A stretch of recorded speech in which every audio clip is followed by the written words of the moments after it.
I'd like to talk to you for a little bit about our dominant learning style and how that relates to spiritual growth. You know, years ago, my spiritual director told me that there's three dominant doorways to learning among human beings. We are either reflectives, affectives, or substantives. A reflective is a person who primarily, the way information enters their learning process is through the mind. They think on things, they reflect on things, they have to process them mentally. Other people are affectives. My wife's an affective. She primarily feels things. That's the gateway to her personality and learning is how she feels about things. She will often read a situation and read people and interactions first through the gateway of emotions. That's her dominant learning style. And then there are substantives, and you've probably known a substantive or two. These are people who learn by doing. They need to be hands-on. Show them how to do it, then let them do it, and they'll learn best. They won't learn as well reading a book and reflecting on the process. They just need to do it. Well, these three categories, the reflective, the affective, the substantive, also correspond to the three dominant characteristics of human personality. We are thinking, feeling, acting beings, which means we have a mind, a heart, and a will.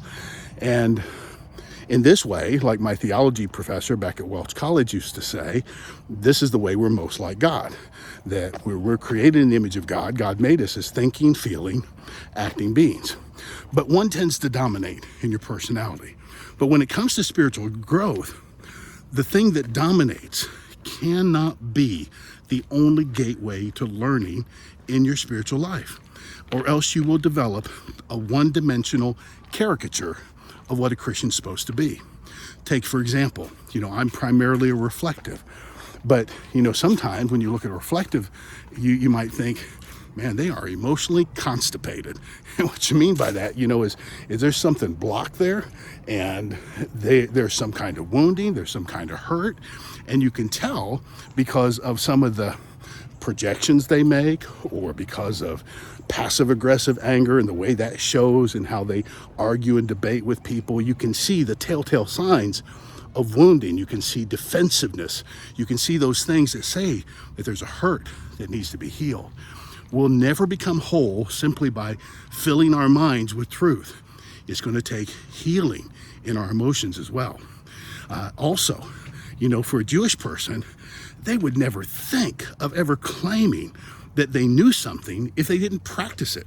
So for every person who learns primarily through the mind or through the heart, you have to learn to put into practice. You've got to get your hands dirty to really know truth. To know truth means I not just think it up here, but I feel it in my heart and I practice it with my life.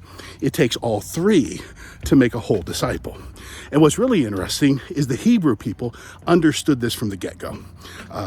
In the Bible, the word heart, though we as Americans in the 21st century associate the heart with the feeling center, to a Jewish person, that is not their dominant association. To them, the heart was the center of our being. So it represented the mind, the heart, and the will. It was where they thought their thoughts, felt their feelings, and produced their actions.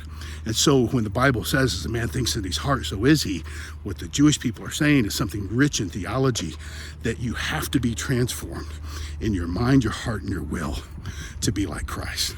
So don't allow just one preferred way of taking in information to become the only way in which you grow, because you will not grow that way.